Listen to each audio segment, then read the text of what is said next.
Assalamualaikum warahmatullahi wabarakatuh. Sampurasun wargi dulur baraya sadayana tepang dangudi sareng simkuring Mang Ian dina acara anu maneh nyaeta dongeng Sunda. Dongeng zaman kiwari ala kiwari anu nyarioskeun sakur kahirupan mangsa bihari atanapi kabaheulaan. Kumaha dararamang palawargi sadayana atuh mugia aya dina ginanjar kawilujengan rahayu berkah salamet amin ya Allah ya robbal alamin. Dina wangkid ieu simkuring sejam midangkeun hiji jejer carita anu judulna Ratu Jin Toloheor karya Kang Rompis 2. Kumaha saterasna ieu lalakon Ratu Jin Toloheor sareng nyimimi ulah ka mana-mana tetep di channel Kisah Tanah Sunda. Namung sata acana dilajeng kade ulah hilap anu teu acan subscribe mangga di subscribe heula supados tiasa kenging notifikasi kanggo jejer carita anu salajengna. Anu parantos subscribe simkuring ngahaturkeun debu nuhun laksa ketika bingahan mugia sing tiasa janten rencang hiburan palawargi sadayana dina setiap aktivitas anu nuju masakna, anu nuju di perjalananana nya, nu di kiosna, di padamelanana bari ngajahitnya seueur ningal tempat konveksi bari ngajahit bari ngopingkeun dongeng cenah. Ulah hilap oge di like di komen supados aya interaksi di antawis urang sadayana sareng di share dibagikeun nya atuh mugia wasilah palawargi sadayana nu share ieu dongeng Sunda khususna di zaman kiwari tiasa nanjeur deui amin. Supados teu nyangkolong ting kana waktos hayu urang sami-sami ngabandungan ieu lalakon Ratu Jin Toloheor mangga kaparoyun sadayana wilujeng ngadangukeun prung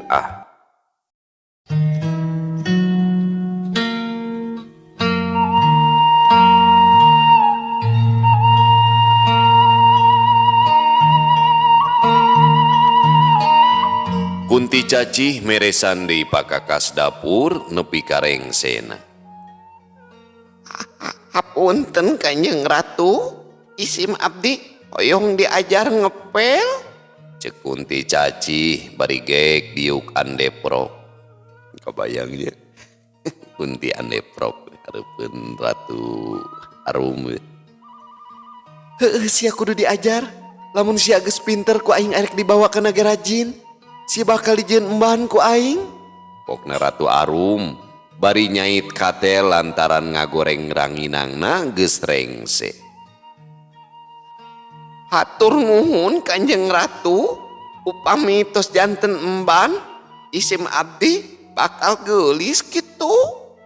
Kunti cacih kacida atoheunana ngadenge rek dijieun emban ku Ratu Arum teh. Heueuh siap cacih jadi geulis. Moal hade aya emban kawas ririwa. Nuhun Kanjeng Ratu, ayeuna jisim abdi bade diajar ngepel. Sok ngepel kadinya. Palupuhna kudu nepi ka herang. Pangepelana cayan heula saeutik. Aing arek ka kamar heula. Pokna Ratu Arum inyana terus bae indit ka kamarna. Ari Kunti cacih terus bae nyokot pangepelan, curulung di cayan, dekul bae ngepel palupuh. Heuleut sawatara waktu, Ratu Arum kaluar ti kamarna terus bae ka pawon. Panon Ratu Arum tangka buncelik sabab ningali Kunti cacih keur naplok dina lalangit imah keur ngesod ngepelan bilik lalangit. Atuh puguh bae rangasuna murudul ka handap. Lalangit dapur nu mehong di empelan meureunanya di dapur teh. Keur naon sia teh cacih? Kapan ku aing teh dititah ngepel deuleuh? Panon Ratu Arum tangka molotot ka Kunti cacih. Hatur punten Kanjeng Ratu, kapan abdi teh nuju ngepel? Temal Kunti cacih inyana eureun heula tina ngepel lalangitna. Hor, kapan ku aing teh dititah ngepel palupuh sa teh? Lain ngepel lalangit. Deuleuh ku sia rangasuna nepi ka marurag ka handap. Pokna Ratu Arum nepi ka gogodeg ningali polah Kunti cacih teh. Palupuh mah parantos rengse Kanjeng Ratu. Isim abdi ningal kaluhur hararideng. Teras baik ku abdi teh diempel. Temal Kunti cacih deui mere alesan ka Ratu Arum. Minggeus sia caci sia geura turun. Lain ngadaplok kawas cak-cak weh. Eta palupuh sapukeun jeung kepel deui nepi ka herang. Cek Ratu Arum, inyana asup deui ka kamarna, jengkeleun meureunan ku polah Kunti cacih. Kunti cacih turun tina lalangit, tekul bae beberesih palupuh sakumaha pamenta Ratu Arum. Dina poe isukna, sakira wanci haneut moyan, Ratu Arum geus indit ka imah Jang Sugih dibarengan ku Nyi Iting. Dina poe eta pisan ronggeng mapag balebat arek ka lemur talun nu aya di tutugan Gunung Kahuru. Pangna disebut Gunung Kahuru teh baheulana pernah kahuruan nepi ka danget kiwari aya keneh tapakna beh punclut harideung tapak seuneu sok padahal kajadiana geus puluhan taun kaliwat. Ari nu ngangkir pikeun ngaronggeng di lembur talun nyaeta Juragan Obay. Juragan Obay salah sahiji sodagar beunghar nu geus kaceluk di Kademangan Tarumajaya. Harta pakaya Juragan Obay meh taya nu mapakan. Dalah demang ku anjeun oge nyaeta Raden Sata. Bandana teu saparapatna kana pakayana Juragan Obay. Ngan ceuk sakaol beungharna Juragan Obay nyaeta ladang sarakal nu hartina lain muhlis ladang usaha sakumaha ilaharna. Tapi inyana bari munjung ka siluman Gunung Kahuru anu kaceluku urang dinyamah disebutna Ratu Jangkung. Ari ngaran asli nama Ratu Hema disebut Ratu Jangkung sote. Ceuk beja ti jalma nu kawenehan geus ningali ka eta ratu siluman. Awak Ratu Hema kacida jangkungna moal kurang ti 2 meter. Tapi najan kitu Ratu Hema miboga rupa geulis katambah buukna beureum kawas buuk jagong. Malikan deui ka Ratu Arum jeung Nyi Iting nu harita geus araya dina kareta kuda Jang Sugih rek ngajugjug ka Ciangsana. Teu kacatur di jalana kareta kuda Jang Sugih geus nepi ka bumina Juragan Danu. Sakumaha biasa memeh ari indit ninggalkeun lemur Ciangsana reng-rengan ronggeng dititah dalahar heula. Ti Ciangsana katutugan Gunung Kahuru aya kana genep jamna. Lemur talun aya di beh wetaneun lemur Ciangsana atawa mapag sumirat kasebutna. Sanggeus rengse tina dalaharna reng-rengan ronggeng gentak naraek kana kareta kudana. Sakumaha biasa Ratu Arum kana kareta kuda kagungan Juragan Danu. 2 kareta kuda lalaunan maju indit ninggalkeun lemur Ciangsana. Ti Ciangsana katutugan Gunung Kahuru kudu ngagilisir mapai jalan pakebonan nu aya di hanapeun Gunung Geulis. Di lebah dinya mah kebon sampe jeung tangkal jagong meh satungtung deuleu.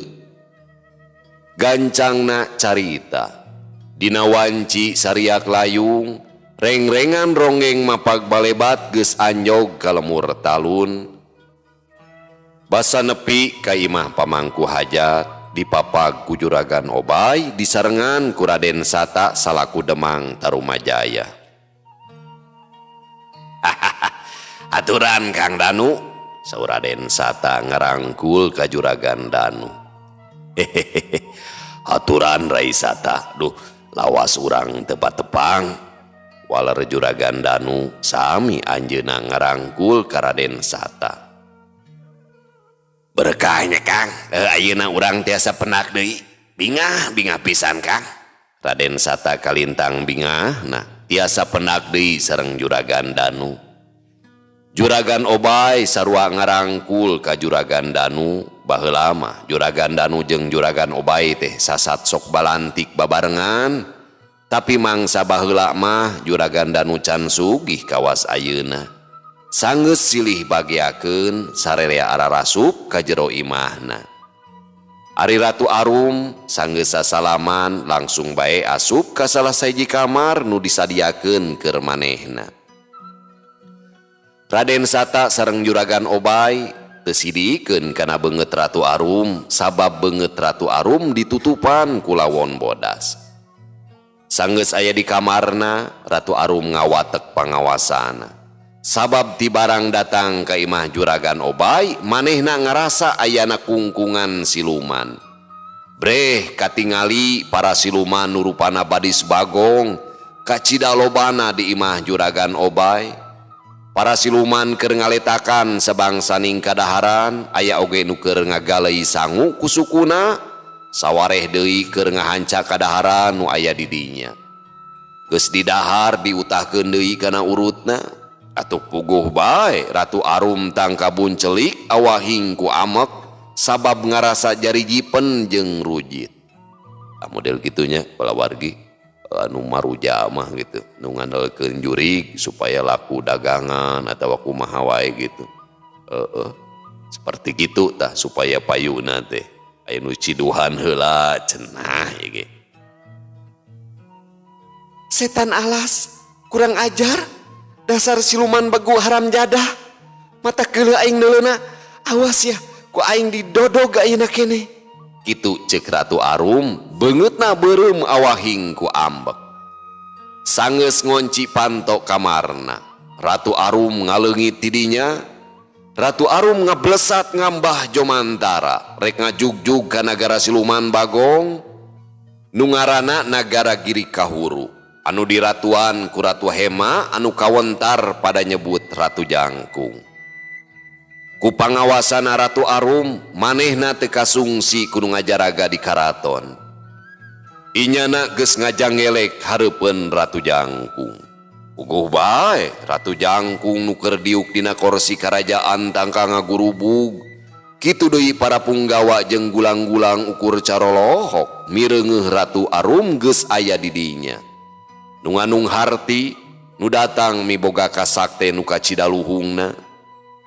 Janten Ratu Arumanya atau Ratu Jin Teloheor mah pala wargi kasaktiana teh di atas di luhur rata-rata ratu siluman gitu, memberen panggagahna di antara ratu-ratu teh sabab ramana ge nya ramana Ratu Arum teh hiji raja anu karajaanana teh ngabawahan raja-raja laleutik gitu, kerajaan-kerajaan jin nu laleutik. Janten raja di luhur raja jin gitu pala warginya. Jadi pasti wae Ratu Arum kasaktina di atas gitu.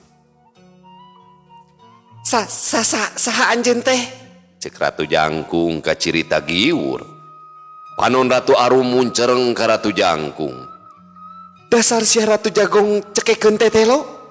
Ngaran kula Ratu Arum anu ngaratuan di negara Cakrabuana. Tembak Ratu Arum, panonna teu sirikna buncelik. Aduh, hampura acek Ratu. Kuring teh arek panca kaki heula ieu teh. Kunaon teh pupuguh nyarekan ka kuring? Salah kuring naon? Cek Ratu Jangkung gasik tumanya ka Ratu Arum. Hatena ngerasa seber ku Ratu Arum lantaran manehna kungsi ngadenge ngeunaan Ratu Arum anu toloheor. Hampir kabeh bangsa lelemut apaleun ka Ratu Arum jeung ngarasa segan beureun sieun.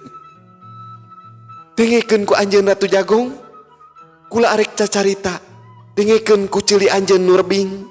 Pokna Ratu Arum terus bae nyaritakeun kajadian samangsa manehna datang ka imahna juragan Obay, kabeh ditetek daya nu kaliwat. Tah kitu kajadianna Ratu Jagong, rujit deuleun. Untung balad anjeun teu diduruk ku kula. Ratu kabayang galak nya. Ratu Arum mungkas caritana. Atuh puguh bae Ratu Jangkung ngajenghok, teu nyana lamun Ratu Arum datang ka imah babandangna. Kieu acek Ratu, aduh, wajar lamun di imah babandang kuring loba para siluman. Lantaran sakabeh hartana pamere ti kuring, nu hartina eta manusa nu geus munjung ka kuring. Cek Ratu Jangkung ngajentrekeun kaayaan para baladna nu aya di juragan Obay. Heueuh Ratu Jangkung, kula mah moal ikut campur urusan anjeun jeung manusa. Tapi anu jadi mata kula teu ngeunah teh eta balad-balad anjeun geus ngacak-ngacak sakabehakaneun. Rujit deuleun. Kula arek barang dahar pikeun ka jadi ngurel jeung sebel. Abong siluman begu sia, kobrok.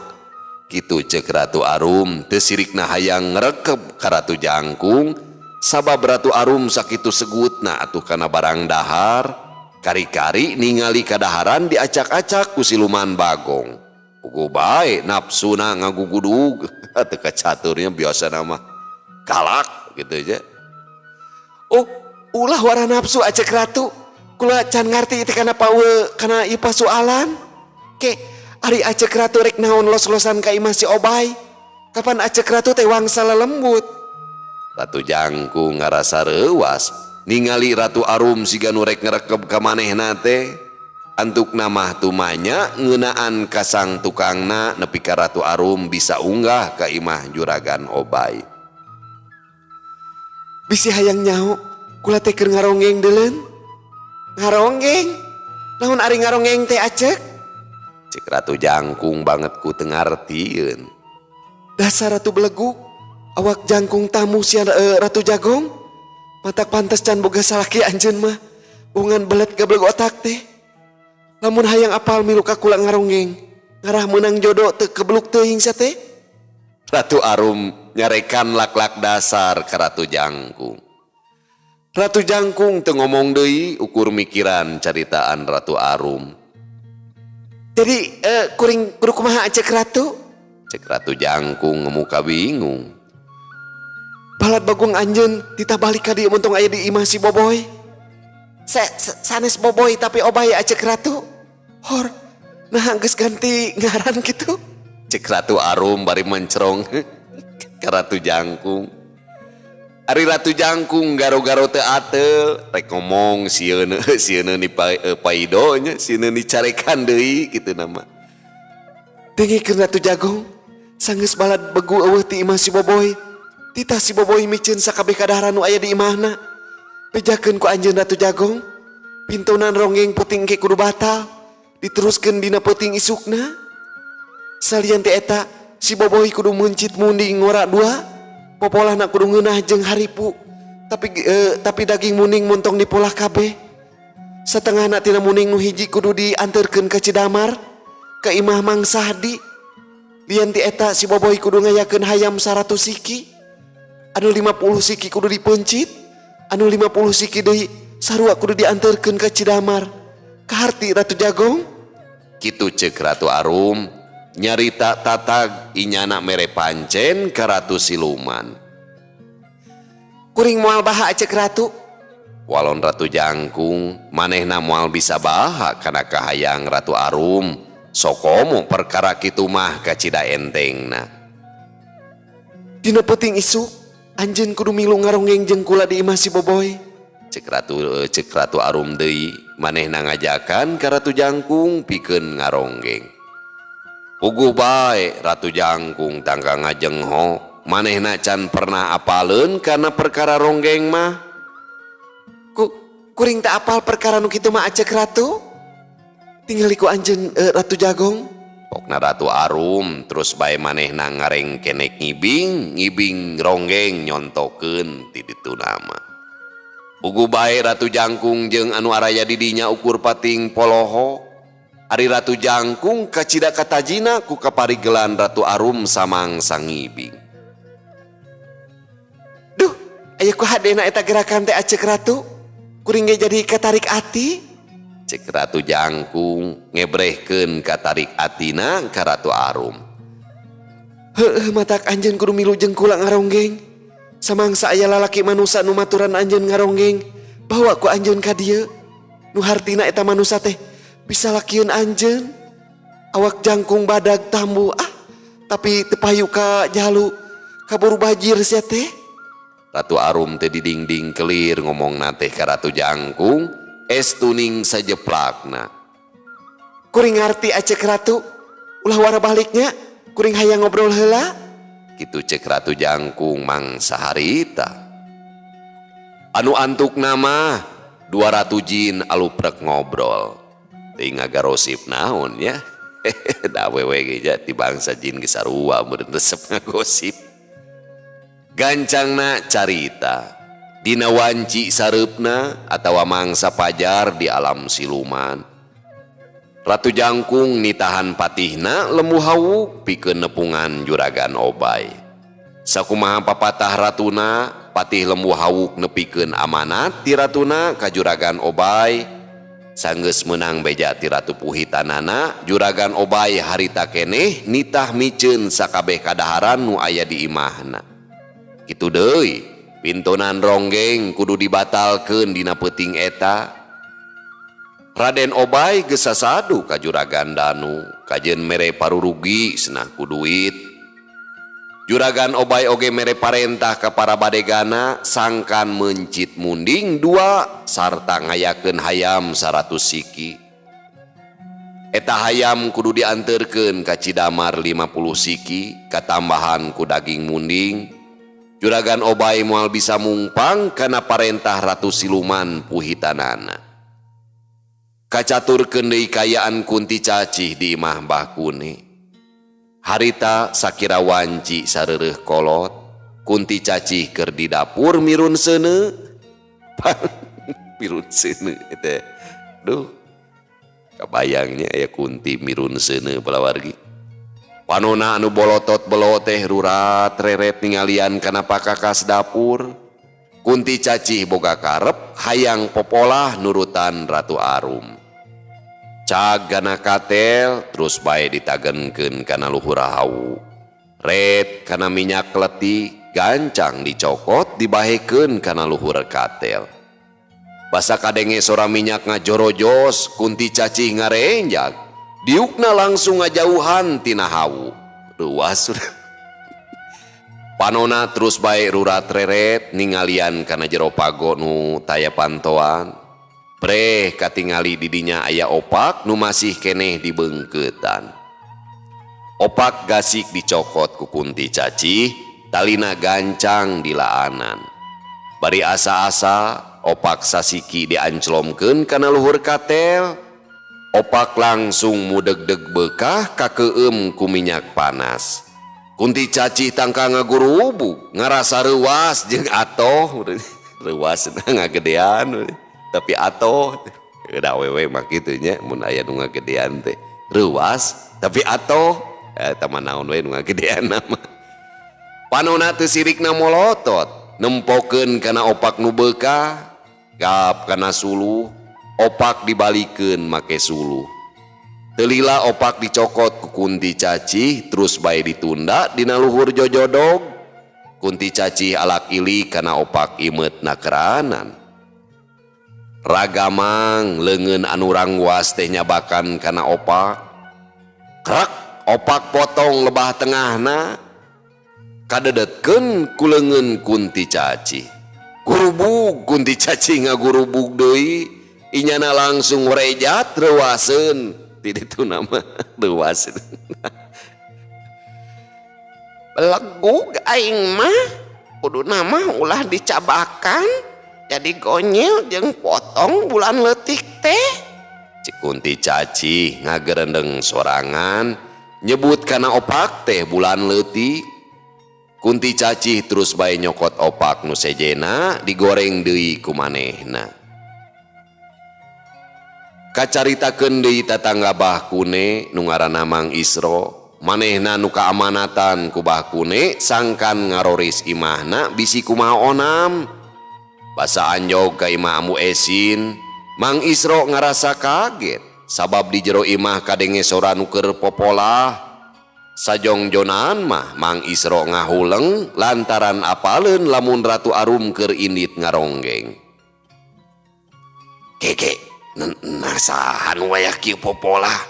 Kapanan sih nyimimiti keur ngaronggeng? Sok komo Mbah Kune jeung Amu Esin mah keur aya di Cidamar. Ririwa kitu. Asal huta teuing aya jurig bisa popolah. Mun teh mah aya ririwa bisa popolah. Ku aing rek dikawin Kitu gerendengna Mang Isro ngomongna sompral. Bari asa-asa Mang Isro keketrok kana panto bari pok ngomong. Tok tok tok. Eta saha di jero? Cek Mang Isro tumanya. Puguh bae Kunti Cacih ngaranyug teu nyangka bakal aya jalma kadinya. Kunti cacih gancang ngawatek pangawasana. Manehna ngarobah sorana niron-niron sora Ratu Arum. Kuring ucing? Maksud teh Mimi? Walon Kunti cacih sorana bleg bae Ratu Arum. Har, pananya teh init ngaronggeng? Nah terjadi init gitu Nyai? Kapan tadi teh bebeja kak mangrek init ngaronggeng? Cek Mang Isro deui panasaran. Jadi kuring mah init ngaronggeng? Tembal Kunti cacih temikiran deui kana omonganana. Akeun bae ari jadi mah. Mang teh ngerasa kaget Nyai. Dumeh di imah aya nu popolah. Akeun bae ari geus puguh si Nyai mah. Cek Mang Isro bari ngejat di imah Ambu Esin. Sakira geus 20 lengkah. Mang Isro ngarandeg lantaran aya nu teu kaharti ku pikirna. Keke, tadi teh aing nanya ka Nyi Mimi, jadi atawa hanteuna ngaronggeng. Cek Nyi Mimi jadi cenah init. Heuh hartina Nyi Mimi teh di imah. Tapi bieu anu di imah sidik pisan sora Nyi Mimi. Inyana nyebutkeun deh jadi ngaronggeng cenah jadi init. Tapi jenisna aya di imah. Aduh, itu kumaha salieur itu. Bakat ku baluweung Mang Isro balik deui ka imah Ambu Esin. Euleuh pamiarsa sadayana, waktosna parantos teu nyekapan deui. Insyaallah urang lajengkeun kana episode anu 38 dina video anu sanesna. Cag urang tuna dihanjuang siang, urang teuneun dihaneuleum sieum paranti nyokot ninggalkeun mangsa datang kasamper deui. Wallahu muwaffiq ila aqwamit thoriq. Wassalamualaikum warahmatullahi wabarakatuh.